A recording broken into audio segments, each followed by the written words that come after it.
অনেক অনেক বছর আগে কমলপুর রাজ্যে একটি গরিব অসহায় পরিবার বাস করত। পরিবারের কর্তা নগেন প্রতিদিন কাঠ কাটতে বনে যেত।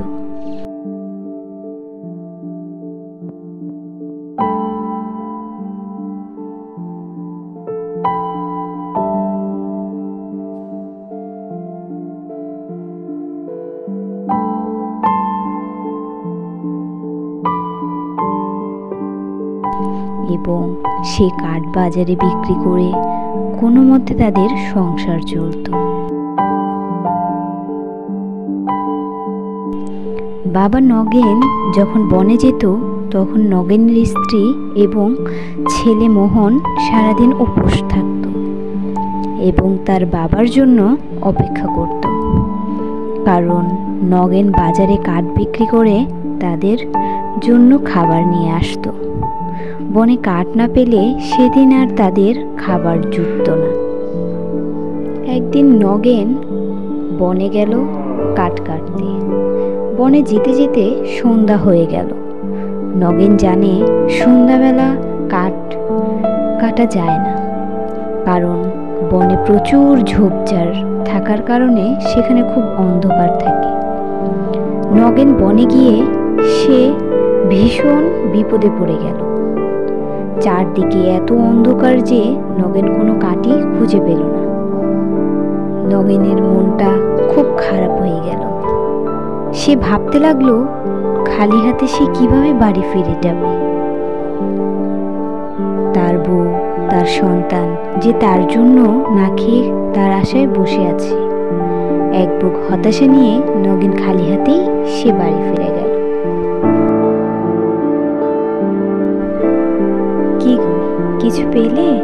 ছেলেটা সেই সকাল থেকে না খেয়ে বসে আছে। না বউ, আজ বন থেকে কোনো কাঠ জোগাড় করতে পারিনি, তাই খালি হাতে ফিরতে হলো। চিন্তা করো না, একদিন সব ঠিক হয়ে যাবে। আমার অনেক কষ্ট হচ্ছে বউ, আমি তোমাদের জন্য কিচ্ছু করতে পারিনি। আমার কলেজার টুকরো ছেলেটা সারাদিন না খেয়ে থাকে, আমাকে তা চেয়ে চেয়ে দেখতে হচ্ছে। পাশের ঘর থেকে মোহন সব শুনছিল।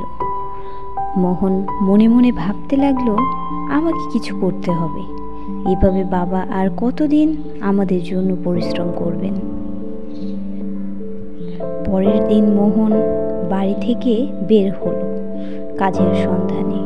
সে হাঁটতে হাঁটতে ক্লান্ত হয়ে গেল, তবুও কেউ তাকে কোনো কাজ দিল না।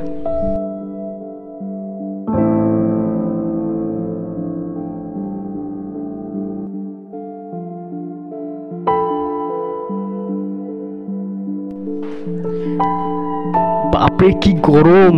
যাই একটু বট গাছটা নিচে জিরিয়ে নেই।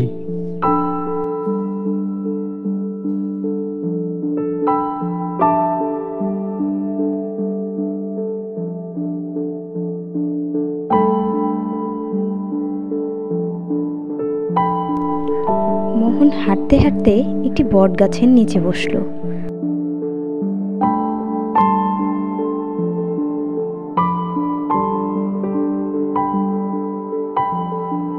মোহন ক্লান্ত শরীর নিয়ে বট গাছের নিচে ঘুমিয়ে গেল।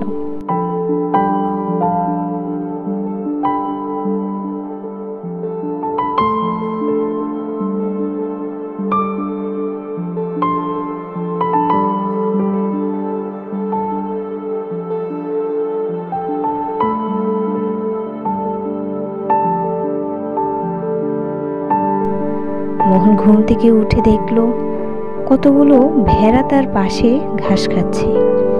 হঠাৎ একটি ভেড়া আলাদা হয়ে বসে আছে। মোহন ভাবতে লাগলো, ভেড়াটি আলাদা কেন?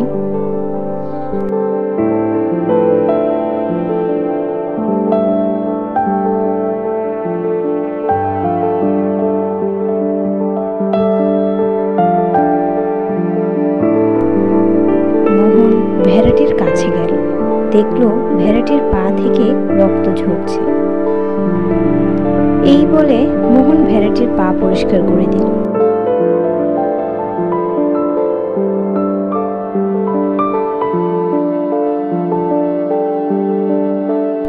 দূর থেকে ভেড়াগুলোর মালিক মোহনের উদারতা দেখে মুগ্ধ হল। তিনি মোহনের কাছে আসলেন।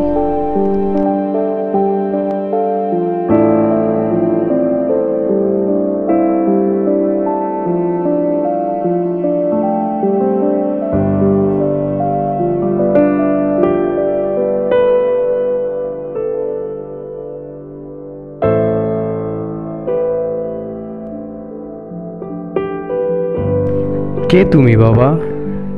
এখানে তুমি কি করছো? জি, আমি কাজ খুঁজতে খুঁজতে যখন ক্লান্ত তখন এই বট গাছের নিচে একটু বিশ্রাম নিচ্ছিলাম। আমি দূর থেকে দেখছিলাম তুমি আমার ভেড়াটিকে একটু সাহায্য করলে। আমার মনে হয় তুমি খুব ভালো মানুষ। আমি যদি তোমাকে আমার ভেড়াগুলো দেখাশোনার কাজ দেই তাহলে তুমি কি করবে? জি, আমি অবশ্যই করব। আমার একটা কাজ খুব প্রয়োজন। ঠিক আছে, আজ থেকে এই ভেড়াগুলোর দায়িত্ব আমি তোমাকে দিলাম। আজ থেকে তুমি আমার ভেড়াগুলো দেখে শুনে রাখবে। আর তোমাকে দেখে মনে হচ্ছে তুমি খুব ক্ষুধার্ত। এই নাও, তোমাকে কিছু টাকা দিলাম, কিছু খাবার কিনে নিও। আর প্রতিদিন আমার ভেড়াগুলোকে মাঠে নিয়ে আসবে, ঘাস খাওয়াবে, আর বিকেল হলে বাড়ি নিয়ে আসবে। ঠিক আছে? ঠিক আছে, আপনি টাকাগুলো দিয়ে আমার বিরাট উপকার করলেন। আপনাকে অনেক ধন্যবাদ।